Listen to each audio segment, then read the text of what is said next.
meron pong mga media outlets na nag-request kahapon pa sa Kongreso sa mababang kapulungan ng kopya ng tinatawag nating enrolled bill.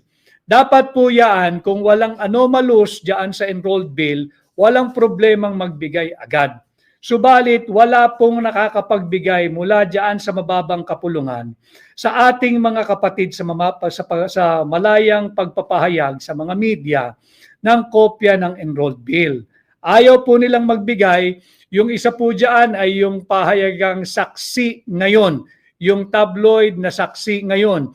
Sumulat daw po sila kahapon pa sa House of Representatives at pinareceive yan, official documented po yan. Ang sagot daw po sa kanila nung doon sa receiving section ng record section po ng House of Representatives, magpapaalam muna sa tanggapan ng speaker. Sino po ba yung speaker? Di si Martin Romualdez.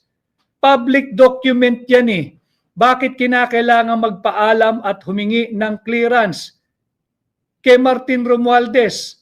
Hindi naman niya perang pribado yan. Pera po ng taong bayan yan. At yan ay public document. Kitang-kita dito na patuloy na nagkakaroon ng cover-up. Yung Philippine Star online, ang sabi po nila, nag-request daw po sila ng BICAM report at sinabi po sa kanila, meron pa raw yata revisions or changes na maaaring gawin. Bawal po iyan. Another count, another round of falsification of legislative document. Hindi po pwedeng magkakaroon pa ng revision or changes diyan sa kopya ng BICAM report. Tapos na po iyan. Pirmado na po iyan. Batas na nga eh. Ito na nga yung inilalaban ng Malacanang na wala raw blanco sa GAA. Wala naman talaga nagsabing may blanco sa GAA. Ang ating hinahanap at pinapanagot, sino nagpuno ng mga blanco doon sa Bicameral Conference Committee report na aprobado, ratipikado at pirmado ng mga senador at ng mga mambabatas na bahagi ng BICAM Conference Committee. Humingi po ng kopya ang Philippine Star base po sa kanilang online report. Tinanggihan sila ng Kongreso o ng mababang kapulungan na mabigyan ng kopya ng enrolled bill.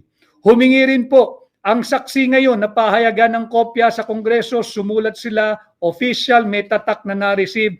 Tinanggihan din po sila at magpapaalam pa raw sa opisina ni Martin Romualdez kung pwedeng magbigay. Ito ay malakihan at tahasang cover-up sapagkat meron pong mananagot dito. Meron pong dapat makulong dito. Yung mga makakatiang kamay na pinakialaman ang pera ng taong bayan.